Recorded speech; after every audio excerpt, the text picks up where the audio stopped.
All right, so I hate to tell you this, but you're doing the no contact rule wrong. Most of the people who I've found come through our program miss the entire point of what the no contact rule is supposed to be about.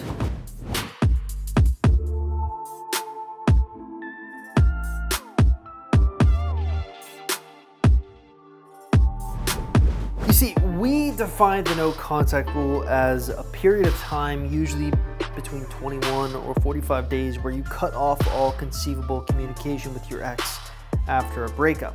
Most people typically believe that when they do this, it will do two things. Their ex will really miss them, and because their ex misses them, they're going to ask for them back. Yet we found the opposite to actually be true. So for the past 10 years, we've been studying the no contact rule and what really happens when people use it. And here are two important points that we think you need to know.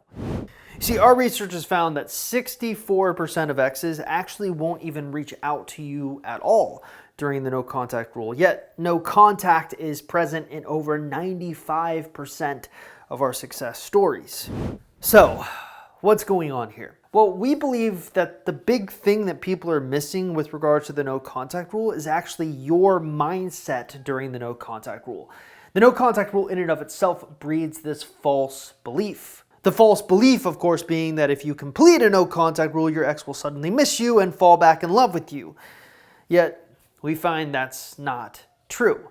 Yes, it is true that the no contact rule has been present in our success stories. In fact, 95% of our success stories have used a no contact rule to get their exes back. But it wasn't the only reason that they got their exes back. In fact, if you actually dig down into the details and interview these people like I have done for our YouTube channel, what you tend to learn is that more than anything, it's all about the ability to outgrow your ex. Now, when I say outgrowing your ex, I'm not talking about forgetting your ex or making them forget you. This is more philosophical than anything else. It's about showing your ex that they are no longer your first priority. We find that most of our clients actually have what we refer to as anxious attachment styles. In other words, their entire lives are built around relationships. In fact, to an unhealthy degree. This is why they're a lot more likely to take offense to a breakup at the beginning of the breakup as opposed to the end of the breakup, because it takes them a long time to get over a breakup, but it can happen.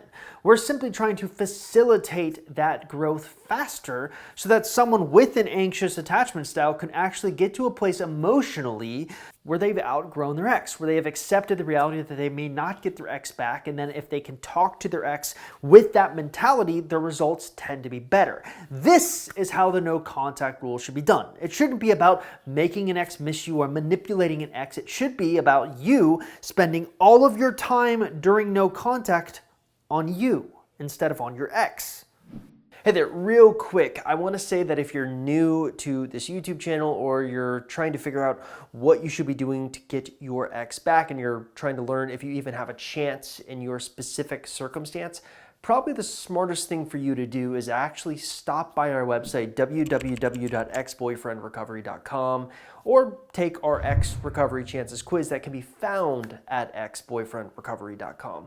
Now, if you're watching this on YouTube, taking that free quiz is super easy to do. All you have to simply do is look in the description link below this YouTube video and click on the link you see there. It will take you directly to the quiz where you can fill it out and get an easy answer on what you should be doing going forward and overall what your chances look like in your specific situation. All right, so let's get you back to the video.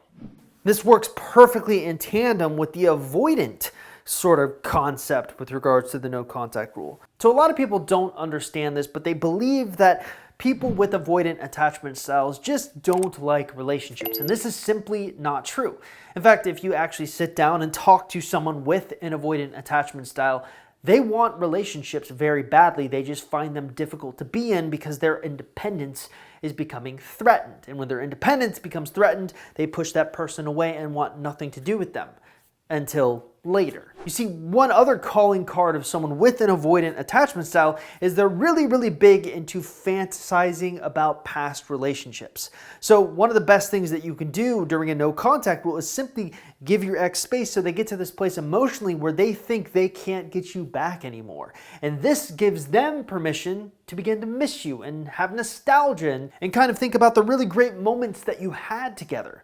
And yet, if they get to this place emotionally where they are beginning to have nostalgia about the relationship that you had together with them, and you get to a place emotionally where you kind of don't care if you get them back or not, but you're just going to give it your best chance, you'll find that's where the magic happens. And this is the entire point of no contact. Yet, because it has all of these psychological benefits like reverse psychology, hey, I'll ignore you, in turn that makes you want to contact me. Like psychological reactance, taking away the behavioral freedom of allowing them to talk to you, making them want to get that behavioral freedom back. But there's a guarding effect, not giving your ex closure as a result of the no contact rule. Moving on from your ex often gets lost in the weeds because we like to focus on what gets instant results. But what gets instant results more often than not is not what enables sustainable results. And that is what we're all about here. This is how you should be using the no contact rule. It should not be about making your ex miss you or manipulating your ex. It should be all about you getting to a place